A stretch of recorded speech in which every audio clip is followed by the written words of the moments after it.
May we all rise, please.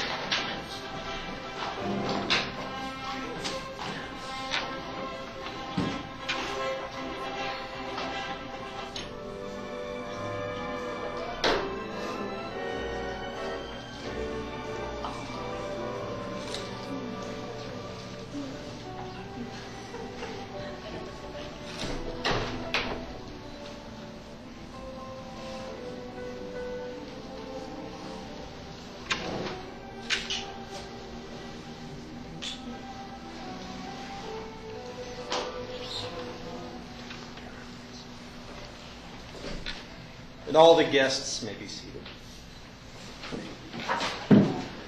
Well, Lisa, George, a marriage is a uniting of two people, two lives, two hearts, under one common path. That's the path the two of you will both share together in life from this day forward. It's what you're celebrating before your friends and your family who are with you today. And everyone in this world seems to be searching for a certain someone they might share that life with, a husband, a wife, soulmate. Most importantly, someone you can share an unconditional love with, a commitment with, a friendship with. Now, if the two of you both wish to be united into this estate, would you please turn, face each other, and join your hands together?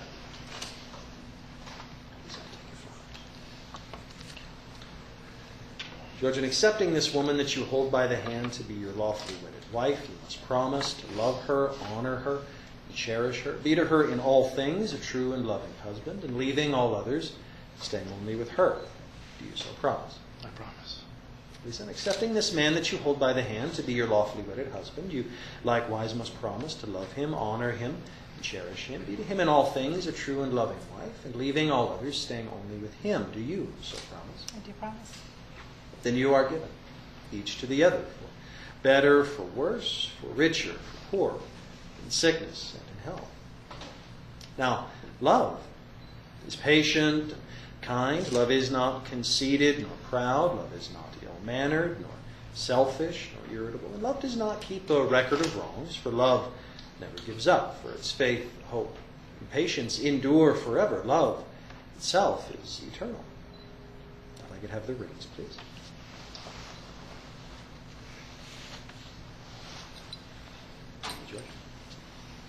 Now, the rings that the two of you are both exchanging together today, now they're a symbol of that eternal love that I just spoke of. The first, they're made of a material which will never tarnish, showing that the love the two of you both share together should never tarnish, but remain always as it is, this very moment. And second, the rings also being made in an unbroken circle and having no end, shows that there should be no end to the love that the two of you both share together forever. Now, if you take this ring, George, place it upon your bride's left hand. Holding the ring on Lisa's finger and looking into her eyes, repeat after me. With this ring, With this ring, I be wed. I be wed. With loyal love, Loyal love, I give to you. I give to you. And all my worldly goods, And all my worldly goods, with you I share. with you I share. Lisa, take this ring. Place it upon your groom's left hand. Holding the ring on his finger. Listen, repeat after me. With this ring, With this ring, I thee wed. I thee wed. With loyal love, With loyal love, I give to you. I give to you. And all my worldly goods, And all my worldly goods, with you I share. with you I share. To you both turn around to face me.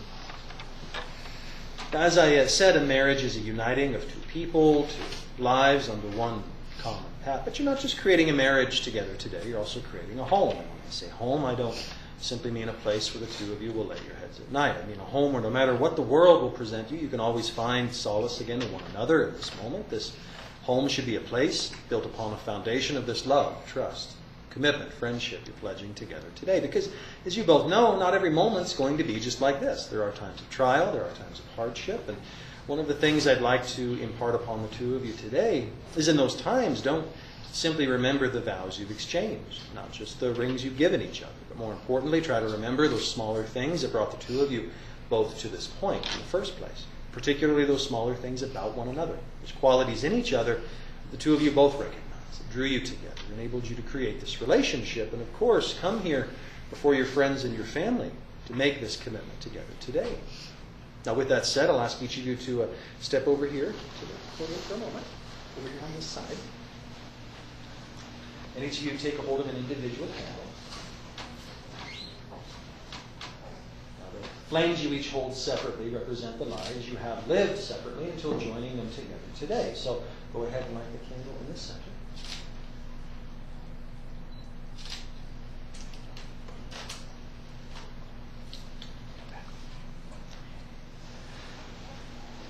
Now you notice as you join the flames together, they will burn brighter, richly, vibrantly than they ever did individually. Just as your lives are now so joined, your lives likewise will be brighter, richer, full of love, companionship, friendship than they ever possibly could have been alone.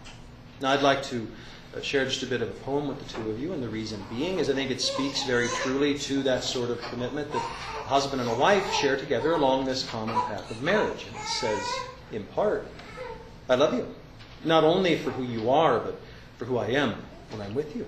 I love you not only for what you're making of yourself, but for what you're helping to make of me. I love you for placing your hand into my heaped up heart and passing over those weak or frivolous things you might not help but see there, but always drawing out into the light all of the good, beautiful, and radiant things that dwell within me.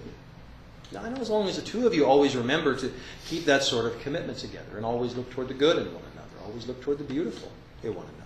Most importantly, never lose sight of what brought you both to this moment in the first place. As long as you can do that, then your lives together as husband and wife will always be everything that you want it to be. Now, being then that the two of you have both consented together to be joined in lawful wedlock, and by the authority vested in me by the state of Nevada, I now pronounce you husband and wife. George, you may kiss your bride.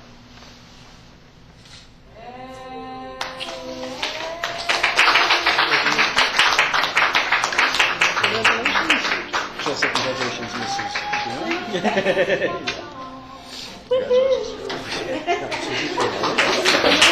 Ladies and gentlemen, Mr. and Mrs. Green.